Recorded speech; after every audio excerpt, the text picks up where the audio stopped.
I would suggest we move then with the rest of the program. We'll introduce María Seguí as our next speaker. So Dr. Seguí has a degree in medicine and general surgery and a master's in public health from different universities, I would say, in Spain and also in the US. She is specialized in road traffic injuries, so there's a perfect link with what we've been discussing.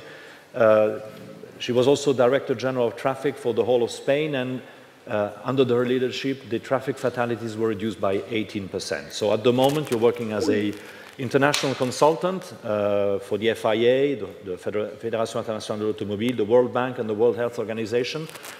And you will be speaking for the WHO today, presenting us also latest developments. So I'll leave you the floor. Thank you. Muchas gracias. Es un verdadero placer estar. Thank you very much. It's a real pleasure to be here again in Zaragoza and to see so many well-known faces and to meet new people. Hello, Pilar. I will speak about the WHO report. So the rest of the presentation will be in English. We will change languages according to need.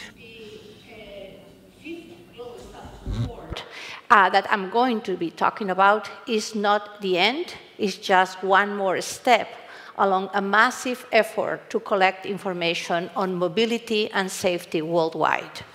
And the report has been the work of the past 2 years, and 194 member states were subjected to collecting data on their mobility and mobility outcomes.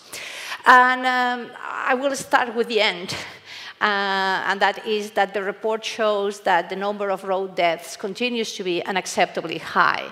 We are talking about 1,900,000 deaths every year, and this is a rather high number that has been so for many decades now. A parameter that the report highlights for the first time ever is that most of the deaths are happening in working age population. And this is very important because we've heard this morning about people delivering things in motorbikes, going to work in their motorbikes, etc., etc. And it is the case that for all ages combined, road traffic continues to be the 12th leading cause of death. Now, if one zooms in the younger population, where death is such an outrageous event, the number of deaths is much smaller. The percent of the deaths is very small, yet for people on those ages, road traffic deaths continue to be the leading cause of death. This statement that you have heard so many times continues to be true, but let's not take the eyes away from the important stuff. Most of those dying on the road are dying on the road because they are going to work, coming back to work, or working while they are on the road. And this is something to keep in mind. Everybody turns their attention to this graph on the report. This is the 1.19 million deaths that I'm talking about. But please note that this is a mathematical model, because not all the countries are capable of counting the number of fatal victims in a comparable manner. And the reason I emphasize this modeling strategy is because many of you might remember the 1.35 million deaths that were presented in the last report. Well, because we incorporate new data and we model time and again, the model gets revisited. And so the corresponding number for the 2016 year is not the 135 that you remember. The right number is 121. And so just correct that in your heads. But nevertheless, the important thing is that we are at 1.19 million deaths, which is the same number we estimate for the year 2000. So we are still having a very high number, continued over time with slight increases and slow decreases, and the peak related to the COVID mobility restrictions that we all went through if we survived COVID. This is not acknowledging the fact that in that same period, the population of the world has increased by 1,000 million people, and the fleet of the vehicles have increased by nearly 2.5 times. And so we have many more people moving around in many more vehicles, but yet the absolute number of deaths continues to be this figure. Many of you might remember that 2010 was declared the first year of the first decade of action by a resolution of the United Nations General Assembly. And if you want the evaluation of this decade, the answer is down here. 1 decade of action with everybody focusing on road safety has brought us to a 5% reduction, which is something, and let's applaud that, but it's far from the 50% reduction that was set as the goal. We have been given a second chance because now there is another decade of action starting in 2020 and going on 2030. Let's see if we get more luck at that. This 5% reduction is the world average reduction, but if you break the world by regions, you see that the reductions have been uneven. It is actually Europe, and we just had Claire, and Spain is integrated in this region.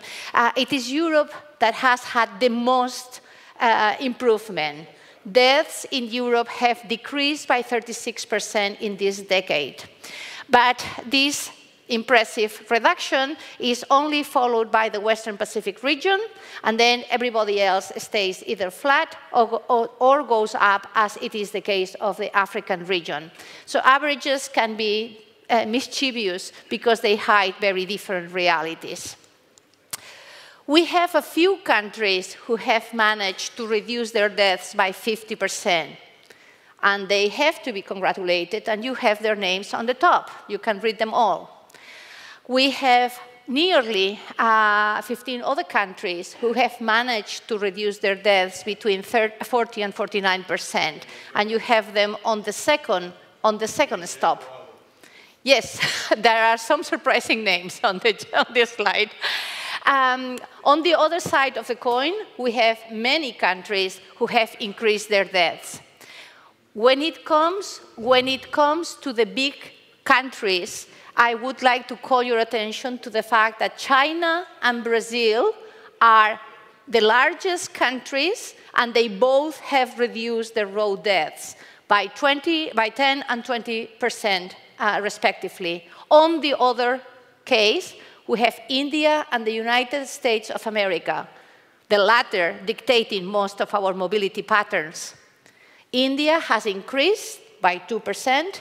The USA has increased by 33% their deaths. So I think we are clearly seeing what we don't want to do, mobility patterns that we don't want to replicate, versus examples of countries in very different environments, in very different socioeconomic points, doing very good work. Inequities remain. These graphs, you might recognize from previous reports, try to showcase how the population versus the deaths on the roads versus the powered vehicles versus the infrastructure are so vastly distributed in inequitable manners. Let's focus on high-income countries because we are in a high-income country. High-income countries are colored in green, and the world population is distributed in the first pie. 16% of the world population lives in a high-income country like Spain. Yet, despite there being 16% of the population, when it comes to the distribution of the deaths, it is only 8% of the road deaths that happen in high-income countries. 92% of the road deaths happen in low and middle-income countries, and they do not ride these motorbikes. When it comes to the distribution of the vehicles, it's even worse because, as you can see, we high-income countries have 28% of the motorized fleet and 88% of the paved road network.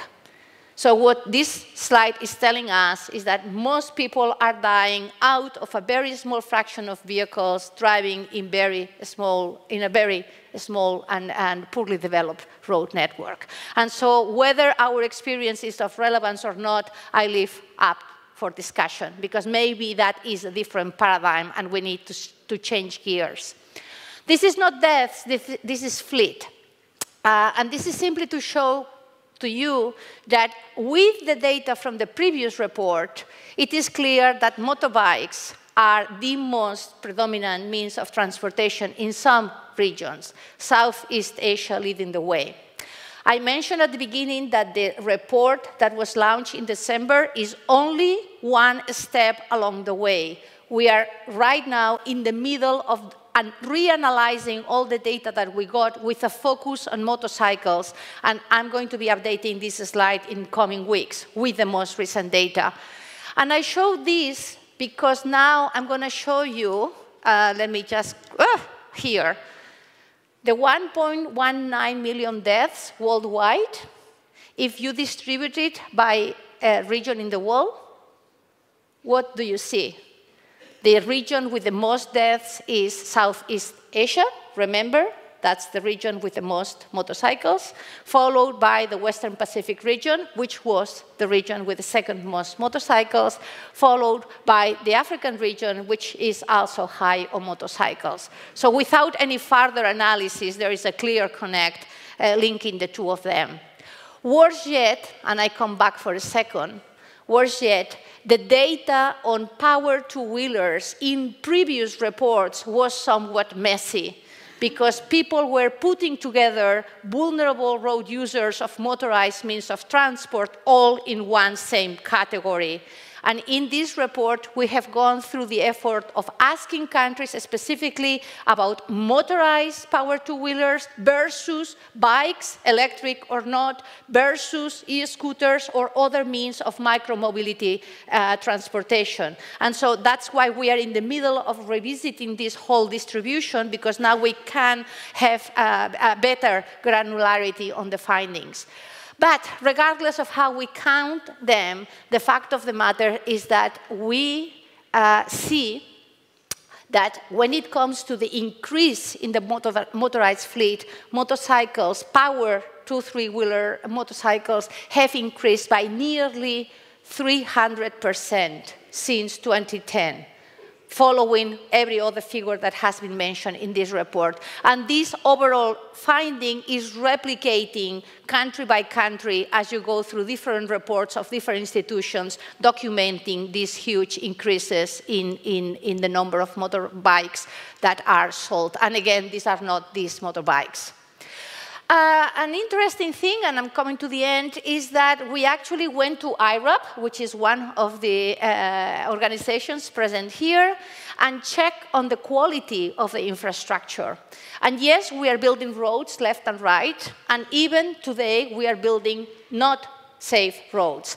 Many of you might know that iRAP is a standard for safety on the infrastructure, and it is thought that a 3-star or higher in a non to 5-star rating is reasonably safe as a means to stimulate better infrastructure. Even the roads that we are building today for cars are far from being good. Only 40% of the roads that we build are 3-star or higher for 4-car vehicles. But look at what happens if we zoom in the safety of the roads for motorcycles. Barely 21% of them are minimally safe for motorcycles. So plenty to do there too. Look at this, even with legislation. This is one bite, one example. We looked into the legislation on helmet use for all the countries in the world, and color those legislations in green if they have a law that meets best practice criteria, color it red if they don't have a law or it is a really poor law, or orange or yellow, depending on your color blindness, whether the law is somewhere in between. And out of 194 member states, only 54 are green in this map, because only 54 countries have a helmet use law that meets all the specific criteria stated below. So what I'm trying to say is that we do have a problem, otherwise we wouldn't have a conference, and we have plenty of things to say. And yes, Spain is yellow. And Spain is yellow, which is the noise that is going in the background, because the law does not include the requirement to the helmet to be fitted. So it's not a mistake. So what does the report conclude on motorized power two-wheelers? Well, the report concludes that there is a problem and we need to zoom in. And that's exactly why I said that right now we are working on a specific three-wheeler document, because we got information on all these things listed in here that we need to analyze. For example, we got legislation on speed limits as they apply to motorcycles in the countries. We don't know how those laws work. We got information on whether mandatory insurance is required for two three-wheelers, whether mandatory vehicle inspection is mandatory for this type of vehicles. All the things that traditionally we have looked into for four-wheel vehicles, we want to look for power two-wheelers for the first time in history. And the list is long and work is a lot, but we are moving along through this. And not only that, but because we agree there is no question on the need to emphasize further and to work more on this matter, we produce two streams of products. On the one hand, there is the data. The data for this report is going to be publicly available on the WHO website so that you all can do any further analysis on your convenience. I hope that you all have the WHO road safety application on your mobiles, and if you don't, in a spare moment during the meeting, please download it. But also, the WHO has recently uploaded, they have produced the second edition of the Power 2 three-wheeler safety book, which clearly segregates recommended interventions as to whether they have proven evidence, suspicious evidence, or evidence that they don't work. And as you can see, there is more that we don't know that we know when it comes to the safety of the power two-wheelers. And not only that, we just announced the establishment of a technical advisory group. There was a public announcement to express interest. There was a selection, and now last week they held the first meeting ever.